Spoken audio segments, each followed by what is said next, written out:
Hello, everybody. Welcome to GT Planet, and welcome to another discussion on the topics of sim racing here today. I'm Chaz Draycott, delighted to be joined once again by Andrew Evans, and we are going to be talking mainly today about update 1.61 that recently came to Gran Turismo 7. Andrew, as we've had in a lot of recent updates, we get three cars of very differing performance characteristics, but not a humongous amount else that we don't regularly see. So, what do you think really stands out in this one?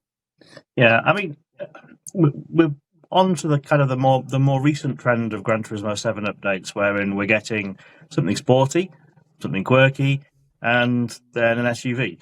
Yeah. There is. I said at the time that apart from the race cars, which a lot of the community are continually requesting, there's something for everyone. Obviously, just in in the road car sphere, and I think there's going to be a highlight for everyone, and probably not. They're not so much interested in the other two cars, but the weird thing is it's going to be a different one for everyone. Yeah. So I've seen some positive comments on all three of them. And some very, very negative comments on some of them as well. But it's a relatively small update. It's under a gig for the first time in a while, which kind of does reflect the fact that there's not really all that much aside from the three cars. There's some obvious absences again, which I think we'll discuss in a minute. But it's always nice to get some new content, and it's been a month since the last one, and we have seen Polyphony miss out summer months occasionally. So it's nice that they're still at it this year. And of course, the game is over 3 years old at this point, so it is good that we're still getting content at the same rate that we have been doing for the last couple of years as well. Yeah, absolutely right. And yeah, they are pumping cars into it. It may not always be cars that people appreciate, but at the same time, they're still keeping that usual polyphony-esque variation Yeah, in. You really never know what car it could be until they show us the silhouettes and what's yeah. under the covers. Speaking of the cars, obviously, we tend to discuss them whenever there's an update. The boring one that I'm sure not many people will be driving is the Qashqai. I gave it a go around Tsukuba, hoping that the start-stop nature of it had had something a bit more interesting to that car, but it just feels like a big spongy SUV. It does feel like it's got some good waft behind it, as I say. It's quite pokey in a straight line. It's quite pokey out the corners as well, because you've got almost instant power delivery, but it has a few weird characteristics in the way that the revs are just always high. It doesn't match the actual speed of the car. It's a bit of a strange one to drive, isn't it? Yeah, I mean, that's basically down to the unusual powertrain. And I've seen a lot of people saying it's a hybrid. It is not a hybrid. It's a range extender EV.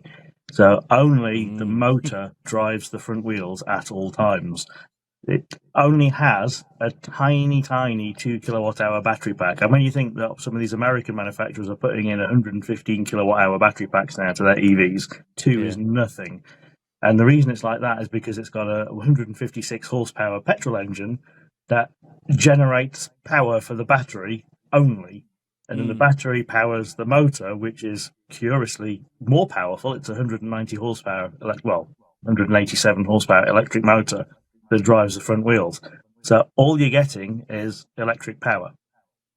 And the petrol engine generates power for the battery. So you get this weird disconnect between what the petrol engine is doing and what you're doing. And of course, you've also got regenerative braking as well. So the battery is always discharging and then being recharged constantly. It works quite well on the road. The value for a racing game is perhaps not quite up there, but it is the quickest version of the Qashqai. But the problem that we run into with this is that it's virtually incapable of being modified. You can't do anything to the gearbox because it doesn't have one. It's got a continuous single ratio drive. So you can't do the gearbox. You can do the brakes. You can put the sports computer on it. I have no idea why, but it does seem to change the power of the electric motor. So maybe it's a recalibration going on there. But there's virtually nothing else you can do to it. So it's the quickest stock one, but you can't do anything to it. You can't make it more exciting. Well, you can lower it maybe, but you can't make it more powerful. You can't make it quicker. You can't make it any better, generally speaking. Which is really, it's a curious choice of a car because there are other Qashqais that you could have, and let's be straight, the Qashqai generally does deserve to be in Gran Turismo. It is a historically significant car. I mean, a lot of people don't like it because it's a mom car, it's a soccer car, it's the car that more or less birthed the whole trend for crossovers. It's, it was Nissan's best-selling car in Europe, and it probably still is. It outsold the Sunny even year on year. We're talking about 20 years difference here, but it was Nissan's biggest selling car in Europe. It's kickstarted this whole crossover trend. Now everyone's got a crossover. This kind of high-rise, high-roof, car-based SUV-looking thing, which is usually front-wheel drive. Not particularly great off-road for most of them. But this is the car that started the trend. And Gran Turismo has, less so in the past, but it's always kind of featured historically significant cars. And part of the ethos of Gran Turismo through sport, strangely, and 7, is as a car museum. It's to teach people about the history of cars. So whether you like the Qashqai or not, it is a historically significant vehicle. But it's one of those that you can barely tune it. There are other Qashqais. There's a 1.3 litre petrol engine, front-wheel drive, 6-speed manual. If that was in the game, you could do virtually anything that you could do to any other car. Yeah. The CVT ones, apparently you can't tune them, I guess, because there's some kind of link between the gearbox and the animations for the driver. But this EV, again, you can basically do almost nothing to it. So, it's a curious choice, but it is a historically significant car. The way it delivers power is incredibly unusual. We don't have another range extender EV, as far as I'm aware. I've tried thinking, but this time of the morning, I can barely remember my name.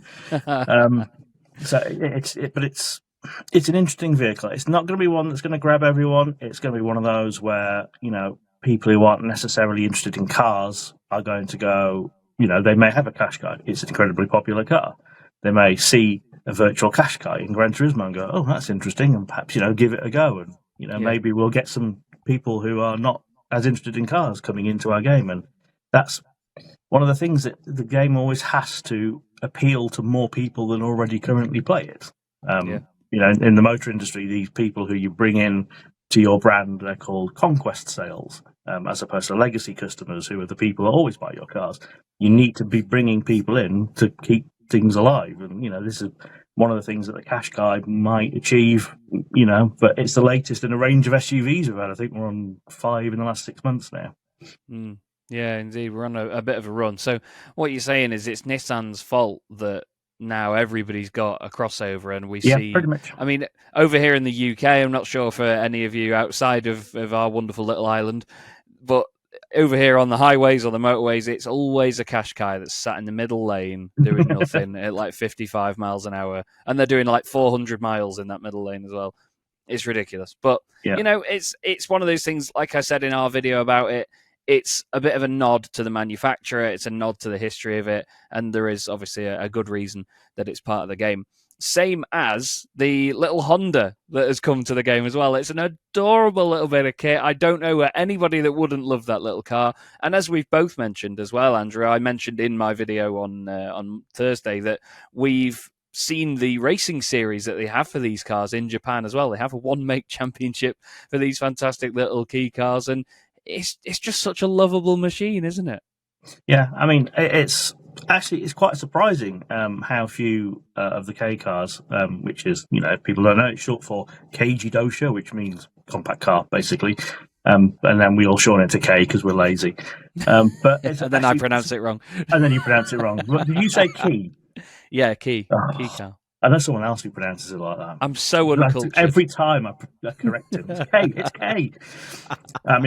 I'm not actually pronouncing it quite right either myself, but K is pretty much what we all call it.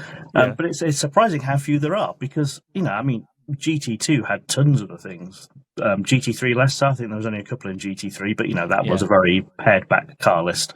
But K cars have been something that Gran Turismo has majored on over the years. People who've never heard of it otherwise love the Daihatsu Mira TRXX XRRXXXR4 because it appeared in Gran Turismo. People love it, and I think there's only 7 now with the addition of this N1. But it's the first kind of conventional K car. It's the other ones we've had. They've been the sporty ones, like your Cappuccino, your Beat, your S66C. We've not had the Autozam AZ yet. No, which is disappointing. I love an AZ one. Yeah, me too. Yeah, but and then we've got stuff like the Carry and the Jimny, which are obviously the more utility vehicles. But so this is the first Carry. normal. Oh, the Carry's fantastic. This is the first normal one we've had. So this is the first, conventional, commuter hatchback that's basically designed to fit exactly into the K regulations. It's as tall, as wide, and as long as it can possibly be. And it's a normal car, and it's it's a hoot to drive. It's the same as every other K car. It's got 63 horsepower, driving some of the wheels, maybe. 660cc engine, and it's a hoot. And then of course you can stick on that wide body kit, and it makes it look like the Mugen body kit, which I think itself is inspired by the old Honda City Turbo, which is another car that we need back. I saw one of those yesterday. I saw one when I was driving through a village near me yesterday. One came around the corner. I nearly crashed the car, staring at it and excited. Just so excited to see this thing. Yeah. Fantastic machine. Yeah, and you don't see them all that often over here. I mean, obviously they're staples of Japan, but there's a big culture outside of Japan that loves their K cars. I mean, I love a K. I couldn't possibly drive one. I mean, I drive a crossover. It's a fun one though. It's a fun one. I drive a fun crossover. I don't drive a boring one. That's all right then. They're all boring. You're forgiven. Yeah, but you don't see it very often. It's a car that has its own culture, and 100%. And then, of course, you say in Japan, they've got the racing series for the N1, the N1 Owners' Cup, which I think exclusively uses the CVT front-wheel drive one, whereas we've got the 6-speed manual. There is an all-wheel drive option as well, but I don't know that much about that. That's good fun. Yeah. But we've got the exciting manual gearbox one, and then you can modify it. And there's a weekly challenge this week as well with a one make for it, and all of the AI use this bulked up wide body Mugen-esque jobby with the old Mugen racing liveries on it. It's good fun to take part in that. Yeah, and I like it when Gran Turismo put together events like that. They have to go to the effort of making a field of these cars with the liveries on them, similar to what I did against Sophy with the production cars. A lot of time and effort goes into doing that and making sure that it's all matched up and that they look the part as well. And it's great that there is an event like that. I will be doing a video taking that race on as well, just for a bit of fun, just because it's great to look at. So is the third car as well, obviously, the Nismo R34 Z-Tune. Possibly the most lucrative of all the R34s, I'd say. Maybe the Nure comes close in terms of value for some sales, but with only 19 available, that is possibly one of the king R34s, isn't it? And it's a great addition. Yeah, I mean, it's almost by definition the ultimate R34 because Nissan had actually stopped making them. So Nismo... It's 2005, isn't it? It's quite late on for an R34, isn't it? Yeah, so Nissan had stopped making them in 2002. Well, the GTR anyway. And Nismo wanted to kind of celebrate the R34's racing successes and its own 20th anniversary, so it wanted to make literally the last R34, and it had to buy back 20 road-going GTR V-specs from existing customers to kind of bring them back, strip them down. They re-welded the chassis, new spot welds for extra rigidity, and basically shoved everything they could possibly shove onto it, including a stroked-out version of the RB26 engine. So it's now 2.8 litres rather than 2.6. It's got the Z2 racing block from the Super GT cars. Delivers around 500 horsepower. I think the version of the game has 493 horsepower, I think. Yeah. I think that's what I saw. Yeah, pretty much. So it's there or thereabouts. They've obviously completely retuned the Atessa, the four-wheel drive system, the Highcast, the four-wheel steering system, and it's basically as modified as a factory Skyline as you could possibly get. And as you say, they only actually they bought 20 back because it was their 20th anniversary. They kept one. The other 19 were sold to customers. One changed hands 3 years ago for reportedly €2 million, or just under $2 million. Apparently, the owner went onto social media and said that wasn't actually quite the price he paid, but he also wouldn't be parting with it anytime soon. The car in the game is very expensive. It's 3 million credits. Unusually, it doesn't appear in the used car dealers. So almost all Brand Central cars from 2001 to 2010 or 2009 are also available in used cars as well. There's two that aren't, which is the Lexus LFA and now the Nismo, which is, bearing in mind that the Nismo was made out of used cars in the first place. It's more or less a resto mod. It's interesting. It's an interesting choice. I mean, I guess there's kind of like a value gating in there because the Lexus, I think, is 1.5 million credits. So, maybe really expensive cars that are eligible don't appear in used cars. So you can't pick up a bargain.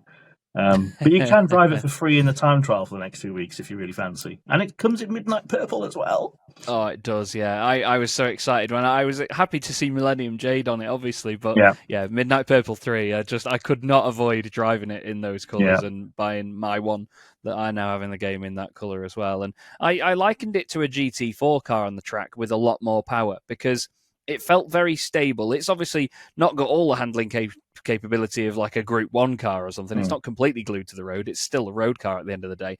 But it felt really stable and very well set up on the track. And it just felt like you could really kick its head in a little bit and it gave you confidence. And it's lovely to see that there's a road car that has that capability. It's been one of my favourite road cars to drive, actually, so far. I love the thing. Yeah, I mean, it's not that much of a surprise because the cars upon which the Group 4 cars are based are more or less stripped back to the chassis, acid dipped usually. Chassis gets extra spot welds, same as the Nismo does, and stuff full of racing parts. So it's not that far off being a GT4 car that's a road car. It obviously loses out in terms it doesn't have slick tyres, but obviously you can buy them if you want. It doesn't have too much downforce, neither do the GT4s really. Personally, I find it a little bit willing to dive and to kind of buck a little bit, especially in the time trial. If you hit the curbs of Kyoto, it can kind of get a bit unsettled, and it doesn't like that long left-hander after on the downhill. It kind of understeers a bit off there, but it's a nice enough car to drive. But you do need to put the sports the racing exhaust onto it to kind of unleash the full noise of it.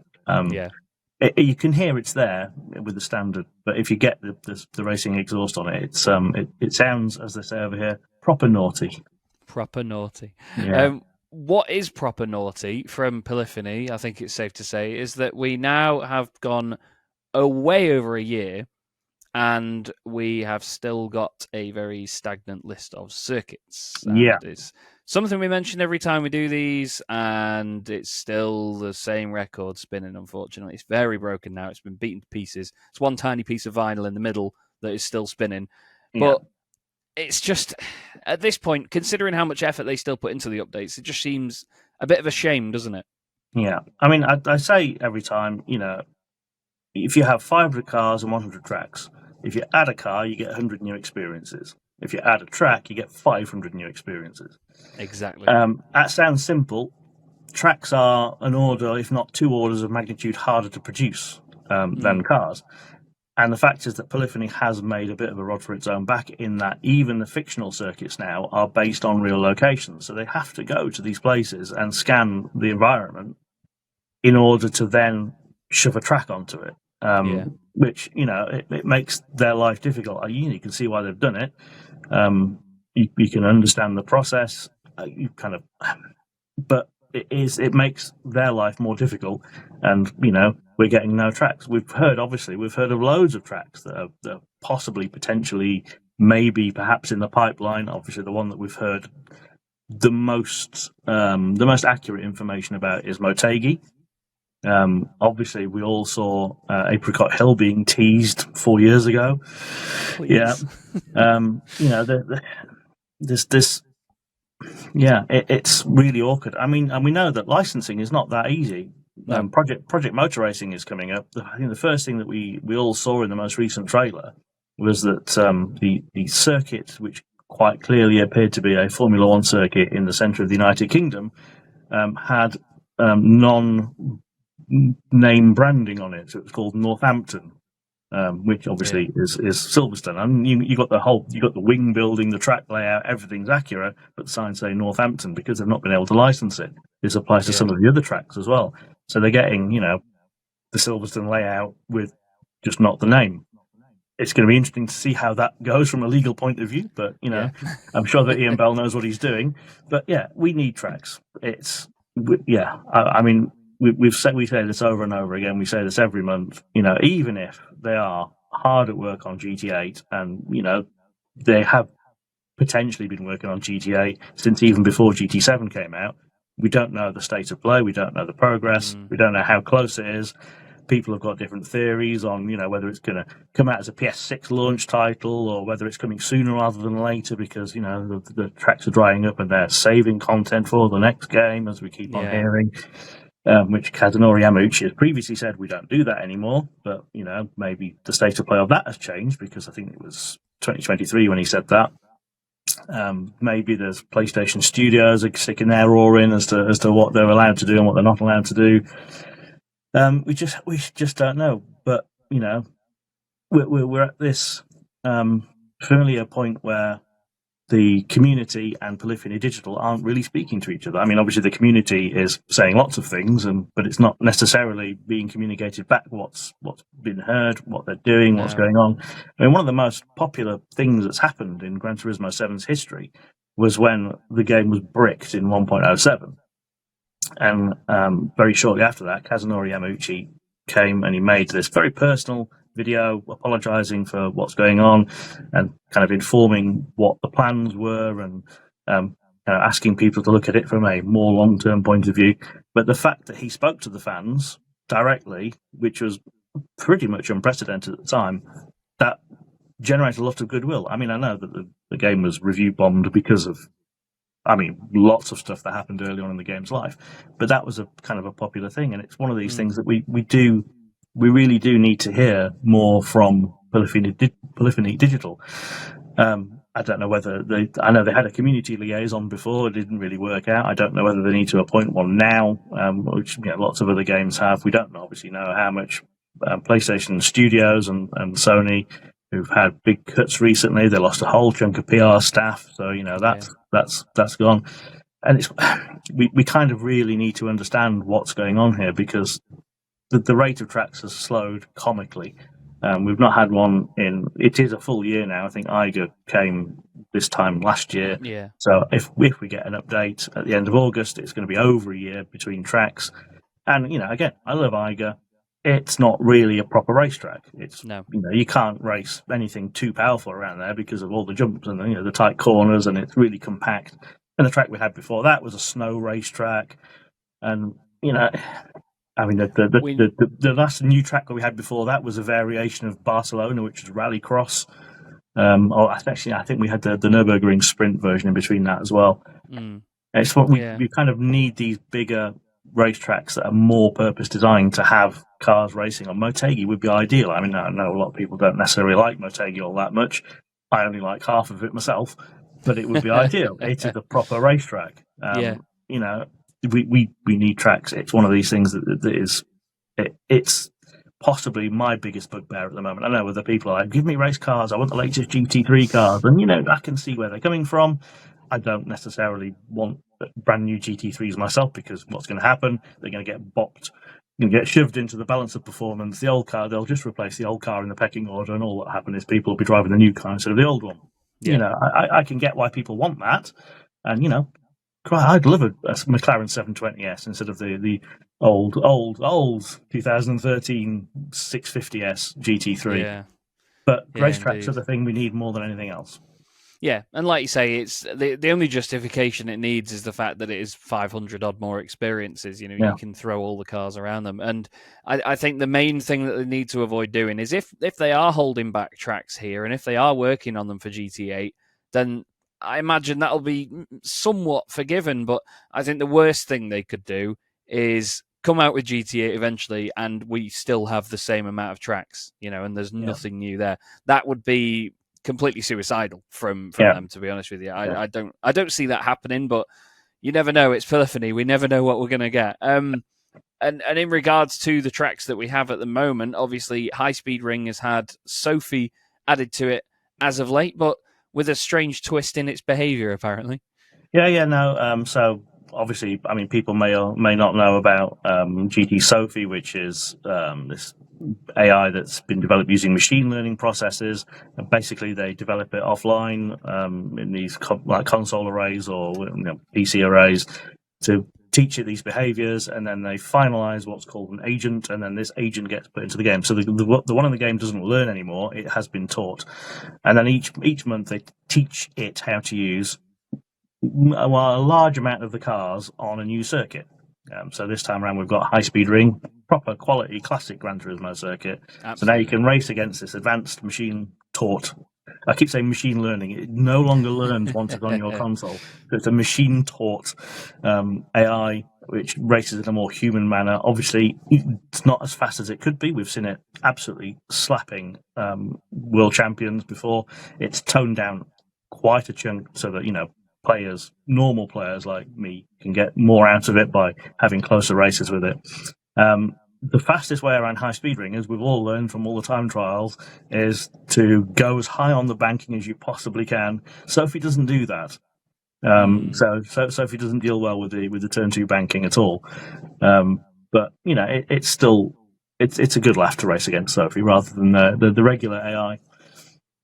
Yeah, definitely. And on the sort of tail end of the update that we get is the usual sort of bits and pieces that come in the form of engine swaps and scapes, but we usually get some extra and bonus menu books, don't we, for some of the new cars? Often when we see a car come to the game, it forms part of a collection and then creates a trio that you can collect and have some events to do with. But this time round, it's another one, actually, where we've not seen any of that. Yeah, there's no extra menus, there's no bonus menus in this update. It's the second time in 3 updates. I was going to say 3 months. May was mid-month, so it's not quite 3 months, nearer to 4. But it's the second time in 3 updates that we've had no extra menus, which are the collection tasks, which, they're easy enough. Pick 3 cars, theme it, make a collection task around it. And we've got no bonus menus either, which are the race-based ones.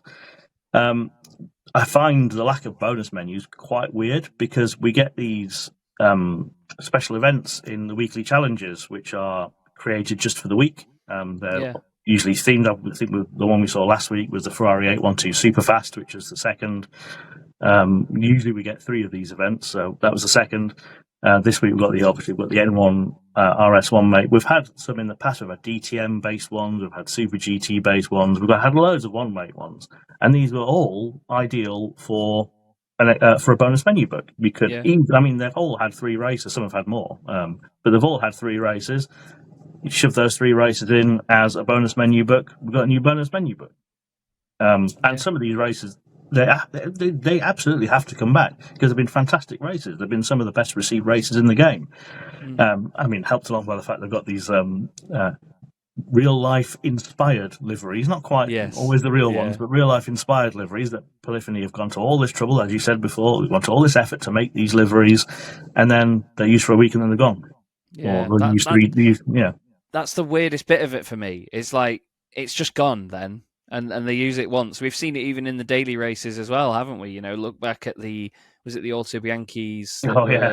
They had they've appeared twice now with those liveries on, which is good. Yeah. So it's good to see they hold it in reserve for when they feel they should use them. But they're pre-tuned as well, so they had special tunes put on them, so they got like 3 times the original horsepower, and people had an absolute riot with them. I did. It was absolutely hilarious fun. Bonus menu book, please.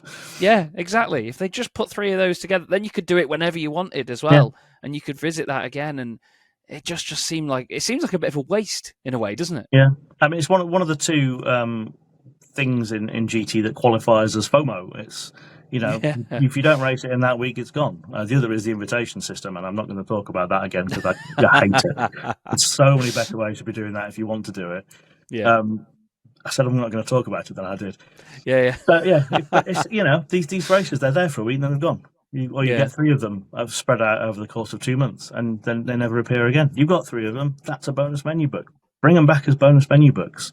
Yeah, we really hope they do. And then, of course, with it comes the new scapes as well. I believe they're in California this time, is it? The new scapes that we've got? Yeah, so I wasn't quite sure when I saw them originally whether it was a curation of existing ones or whether it was some new ones. It seems to be that there's some new ones in a bunch of similar spots.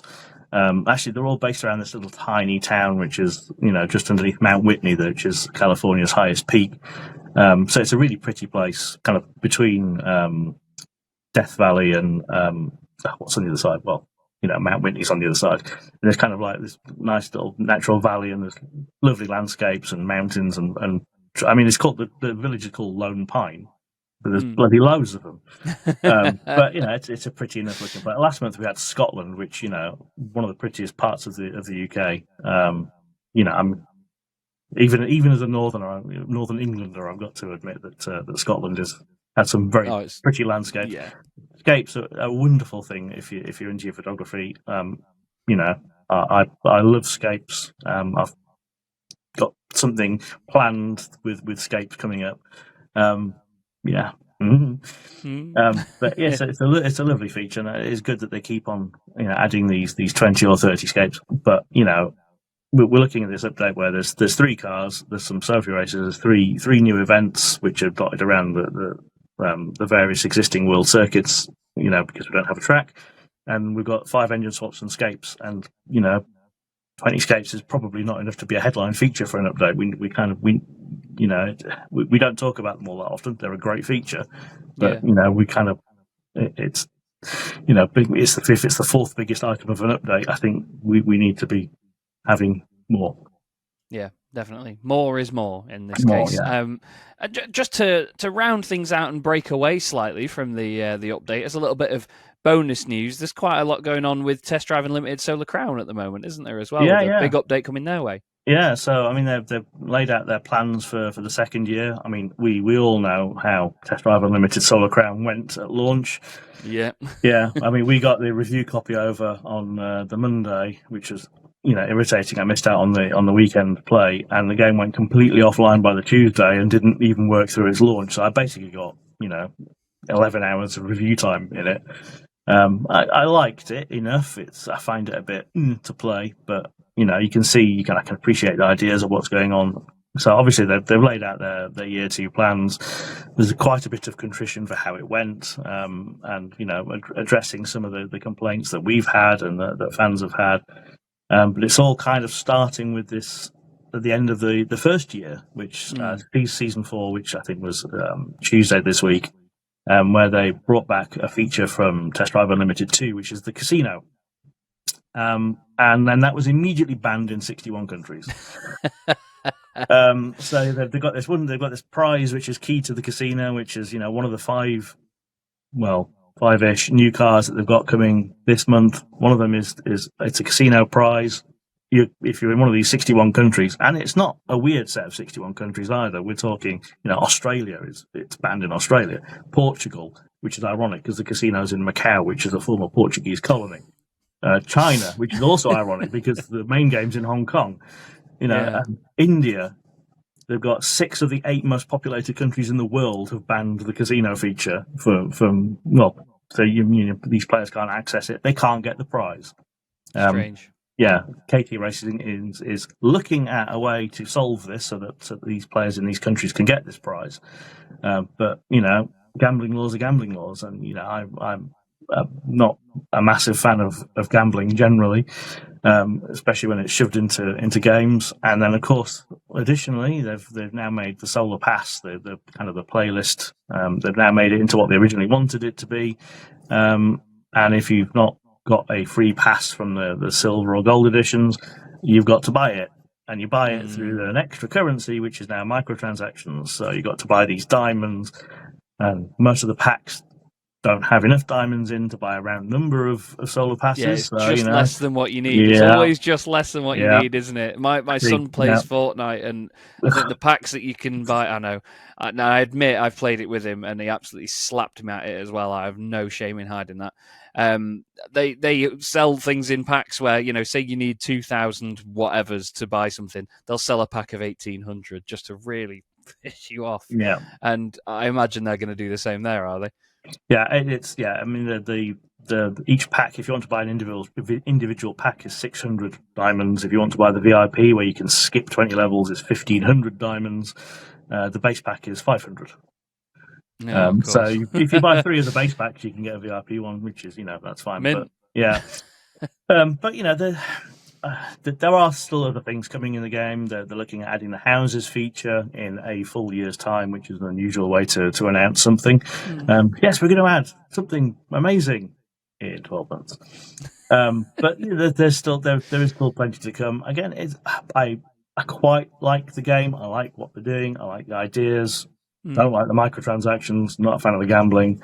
But you know, that's the way it goes. Yeah, it's trying to do something different in a way, while also adhering to what people usually want from a racing game. It's an interesting take, but that's going to be an interesting development over the next 12 months. Now we have at least a time frame to look at all that stuff in, which I is suppose. again something that Polyphony Digital could learn from.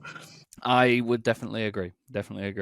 Now, obviously, as updates go, we hope for another one very, very soon. It's been pretty frequent in Gran Turismo 7 up to now, so we know what the usual time frame will be. We look forward to seeing what we get there. Hopefully a track, but at this point, it's not looking likely until we get GT8, I don't think. I'm losing hope a bit with that, but maybe some interesting cars to come, maybe some that'll annoy the player base even more. We'll have to wait and see. But well, I mean, we're looking at seeing at some point in the not too distant future, we're looking at seeing the all electric Xiaomi, and there's the Vision GT. Vision GTs are always very divisive. People, it's like Marmite, as we say over here. Some people love them, and some people want to see them on the end of a knife.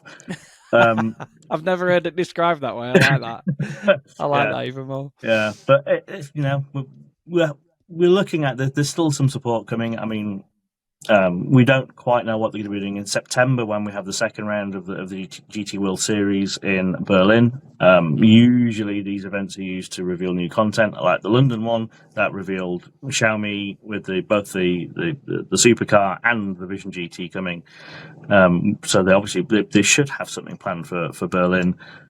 We are expecting to see the Vision GT Xiaomi sooner rather than later. The SU7 supercar probably a little bit further down the line. I'm not expecting it before Christmas. And then, of course, we had that Fiat Panda, the classic Fiat Panda, teased in the studio tour a little while ago. So we are still looking at seeing some content coming this year, and it's not showing the signs of slowing down that sport already did at this point in its life. So there are reasons to be hopeful that there are more things coming. I just really want it to be a track on the list. Yeah, we'll keep banging the drum and see what happens. But Andrew, thanks once again for joining me today. We hope you've all enjoyed it. Make sure that you let us know your thoughts in the comments as well. Don't forget to head over to GT Planet and discuss it on the forums as well. Thanks as always for watching though, everybody. We hope to see you soon. Have a good day.